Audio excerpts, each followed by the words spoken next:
இதென்ன சாத்தியமில்லாததை கேட்டு நமது உயிரை வாங்குகிறாளே என்று நினைத்த ஸ்ரீகிருஷ்ணர் வேறு வழியின்றி இந்திரனை அழைத்து, யப்பா இந்திரா, தேவலோகத்தில் இருக்கின்ற பாரிஜாத மரத்தில் ஒன்னை எடுத்துக்கொண்டு வந்து இங்கே நட்டி விட்டு போ என்றார். பெரிய இடத்து உத்தரவாச்சை மீற முடியுமா? ஏதாவது இடக்கு மடக்காக பேசினால் நம்ம தலைவர் பதவிக்கு ஏதாவது ஆபத்தாக போயிடும். நமக்கு எதற்கு வம்பு என்று சத்தமில்லாமல் தேவலோகத்தில் இருந்து ஒரு பாரிஜாத மரத்தை அப்படியே பெயர்த்தெடுத்து வந்து ருக்மணியின் அரண்மனையில் அப்படியே ஊன்றினார். அதனால் ருக்மணியும் சமாதானம் அடைந்து மகிழ்ச்சி அடைந்தாள். இந்நிலையில் பொறாமையால் ருக்மணி பாரிஜாத மரத்தை கேட்டாலும் அதில் பூத்த பூக்கள் ஒன்று கூட அவள் வீட்டில் உதிரவில்லை. அந்த மரத்தில் பூத்த பூக்கள் அனைத்தும் அருகில் இருந்த பாமாவின் வீட்டில் உதிர்ந்தது. அதனால்தான் பாரிஜாதம் என்ற பவளமல்லி பூ இன்றும் கூட தானாகவே உதிரும் தன்மை கொண்டதாக உள்ளது. பவளமல்லி பூ குறித்து வாயு புராணத்தில் ஒரு கதை சொல்லப்படுகின்றது.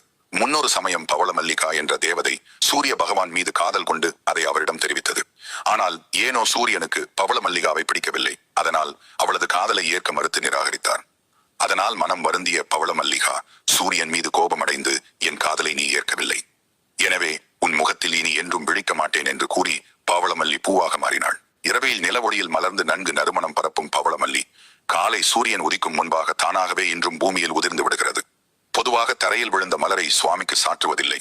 ஆனால் பவளமல்லிக்கு இந்த விதி பொருந்தாது. ஏனென்றால் ஒருமுறை பிருந்தாவனத்தில் கீழே விழுந்த பவளமல்லியை ராதை எடுத்து கோர்த்து கொண்டிருந்தாள். அப்போது அதன் நறுமணத்தில் மயங்கிய கிருஷ்ணர் ராதை கோர்த்த பவளமல்லி மாலையை நுகர்ந்து தன் கழுத்தில் அணிந்து கொண்டார். அன்று முதல் கிருஷ்ண பகவானின் அருளால் தரையில் விழுந்த பவளமல்லி தெய்வங்களுக்கு சூடும் மலராகியது.